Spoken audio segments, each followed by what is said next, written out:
Nip.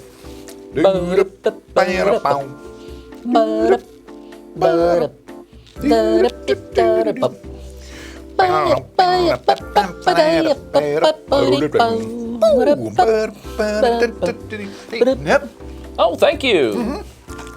Chip. Why, thank you. Dip. Thank you. Lip. Thank you. Chip. Oh, why, thank you.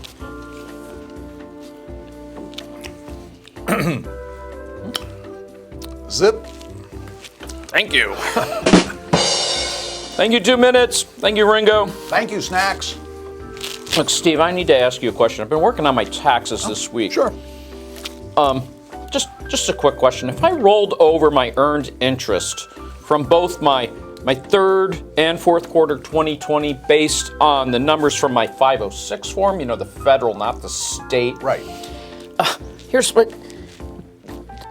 Do I deduct the anticipated first quarter loss of 2021 combined assets reevaluation in accordance with fiscal year 2018, 2019, or 2020? Or does this whole thing just not matter because the equation has changed so much with the current administration? I mean, I'm at a loss here. I get that asked me all the time, Dave. It really depends on your total share of assets margin with the combined percentage of ownership that you claim versus the percentage you actually put in as in the startup costs of 2018. The actual, not the estimated. Not the estimated. Right. Oh, but what if the actual supersedes the estimated by the allotted 15%? Oh, Dave, come on. Get serious, okay? Just look at the form 926-46, for example. 926-46. Right. As you might recall, the budgetary constraints were in such flux that for the final quarter leading into 2020, it was virtually impossible to file any of this stuff ahead of time, notwithstanding the anticipated collapse of all small businesses, 50 employees and less, because of the COVID. Yeah, because of the pandemic. So it's really just a crapshoot, asking which would have been more beneficial to your overall tax lien portfolio at this point. Now, that is exactly what I thought. Yeah, thank you very much. Sorry about that. Yeah, it's all right. Look, Steve, who helps you with your taxes? My magic 8-ball. Your magic 8-ball. Yes. Will I find success in my career? Your career? Your career? As I see it, yes. There you go. Ooh. Oh. Dave, did you,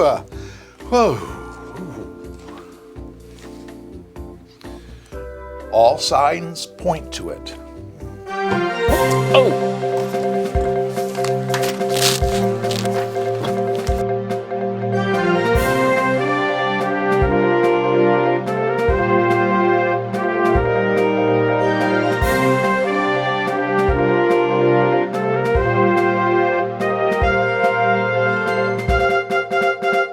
Hello and welcome to the Week in Review with the Chamber of Comedy. I'm Dave Hanwright. And I'm Steve Burnett. And this week's update is brought to you by Maine Repertory Theater and Rough and Rumble Canine Contact Lenses. If your pooch can't find his way home, perhaps it's because he can't see his way home. Dave? Steve? The return of the sweet, crisp springtime air is always a welcome friend. But sometimes even warm weather pals can bring with them some unwanted company. I can attest to unwanted company. I've got a sore starting on my lip. Ticks. The pesky little Lyme disease causing critters are expected in even larger numbers this coming summer than in years past, since this most recent winter only recorded 2 nights of below freezing temperatures, which is what we usually count on to bring ticks to their knees. And who knew ticks had knees?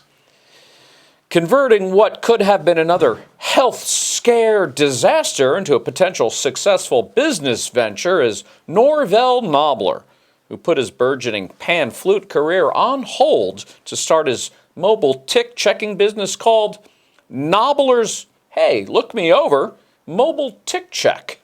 For just $25, Norvell will come to your house and inspect you up and down, searching for ticks. Norvell warns, though, if he finds any, he will circle that tick with a marker, but since he is not a licensed medical professional like Steve was, Removal of that tick will be your responsibility. Wonder if he'll scour my scalp. But God bless Norvell for that full disclosure. Mm-hmm. I had full disclosure one time, Dave, at a class reunion. Class reunion. How did that go? They asked me to put my clothes back on. Of course, I was working the check-in table at the time, so it was an uncomfortable situation from the get-go, to say the least. Coming up, an undercover sting operation reveals rinsing and repeating directions are simply a scheme to increase shampoo profits for the oft-scandalized hair care industry. After this word from Lenny's lint rollers for teeth. Too hurried to brush out that entire buffet inside your mouth hole? One swipe of Lenny's lint rollers for teeth just might do the trick. We're out. 30 seconds. Thank you, 30. So, Steve, you have been officially away from your medical courier job for more than a week now. Right. How does that feel? I'm not going to lie to you, Dave. I feel a little out of place, like a fish out of the sandbox, like a puppy pulled from the herd, like a yak yanked off the runway. Every time I see flashers or hear a siren or smell something burning, my life-saving instincts just kind of kick in. Yeah. I liken it to like a newborn mother when she hears a baby crying. Yeah, you just got that itch to save lives. Yeah. And my breasts lactate. And we're back. Last summer, nearly every summer camp was canceled due to the COVID pandemic. But with vaccines in full gear and infection rates slowing down, many camps will be back in action for the young adventure seekers while giving mom and pops a much-needed week off to renew their midday making of the love. Well, that's great. And there's been a few additions to this summer's list of weekly getaway options for your kids. For example, who needs space camp when you can send your hypersensitive child to Safe Space Camp, where your darling, tender-feeling campers sit around and do absolutely nothing all day, but listen to how the world owes them everything. And at the end of the week, they all return home sporting attendance medals. Wow. Then there's Trash Art Camp, where campers pitch their tents atop the town dump and are given a 50-pound mystery bag of unrecyclable garbage. They then have 24 hours to create their most creative trash mosaic. The next morning, a winner is announced, and the first place camper gets to go home early. That's great. And finally, what camper can resist going to roofing camp? Ooh. Youngsters age 6 to 16, armed with hydraulic air hammers, get to climb on top of a 3-story colonial and learn the art of shingling. Steve, that really actually sounds like a scam to me. Maybe we should have the Child Labor Commission come get involved with that. I don't know, Dave. The kids get to master a trade. They learn how to handle high-powered equipment, machinery that shoots out nails. They work on their tan. They learn to climb.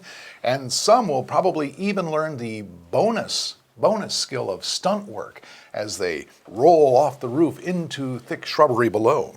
If you ask me, it sounds a heck of a lot more fun than Safe Space Camp. Steve, are you getting a new roof this summer? Hoping. So did you ever enjoy a week-long summer camp in your youth, Dave? Oh, all the time. I have a lot of fond memories and lifelong friends. How about you? Lifelong friends. What was I thinking? Well, if you must know, I would have loved to have enjoyed more summer camps than what I did. However, upon return, one particular summer from camp, I had an occurrence that traumatized me and has kind of put a damper on it ever since. Your family moved again without telling you.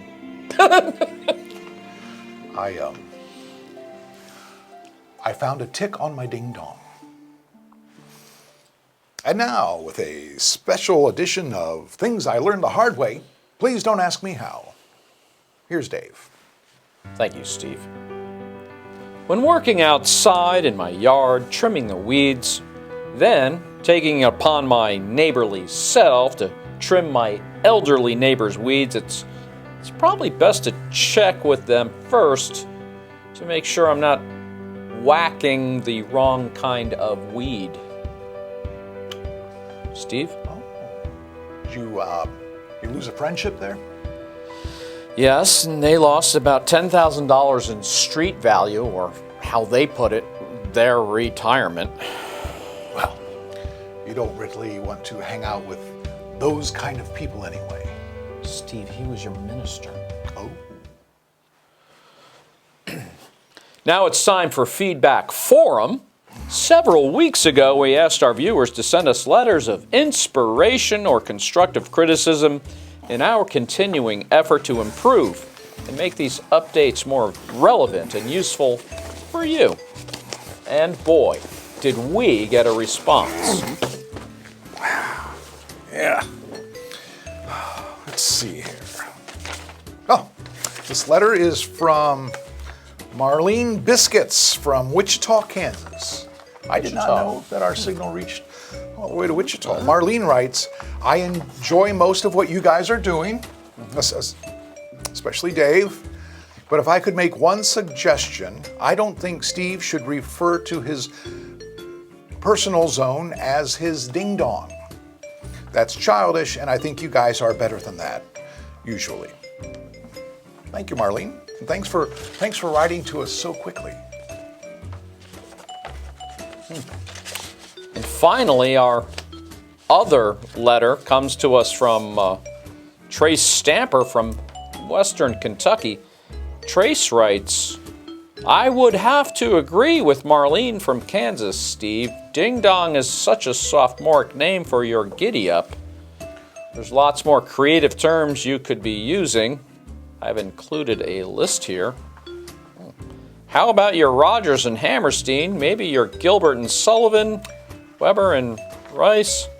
Okay, it's no doubt Trace is a musical theater buff. And Trace, we're going to look over the rest of your list at a later time. And thank you for writing. Thank you. Trace and Marlene, points well taken, Yes, Steve. all of them. I appreciate that. And now,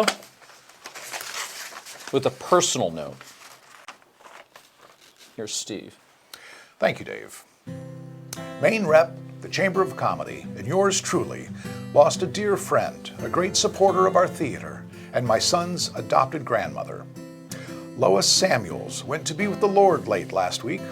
Lois was a special person whom I met when I was working at another theater a long time ago. Now, my first lunch with Lois was a big old bucket of KFC with all the trimmings that she surprised me with on my birthday. And we ate it in the same theater's lobby, sharing laughs and coleslaw. And so it was only fitting that I got to share Lois's final meal with her, bringing, at her request, KFC chicken thighs, coleslaw, and Heineken in a bottle. I stopped asking a long time ago if she thought she should be drinking beer, because her answer was always the same. At this age, and with everything that's wrong with me, you think I can't have a beer? Lois was blunt, authentic, and didn't sugarcoat things. She didn't suffer fools well. She had zero tolerance for phony people. Some folks took offense to that, but it drew us closer.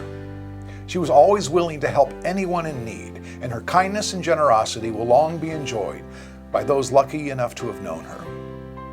Now, Lois loved Bob Dylan. She owned every piece of music he ever recorded, and in fact, she also had quite an extensive collection of his artwork as well. She would occasionally quote lines from his songs. His 1986 album, Knocked Out Loaded, has a song called Brownsville Girl. There's a line in that song. It's strange how people who suffer together have stronger connections than people who are most content.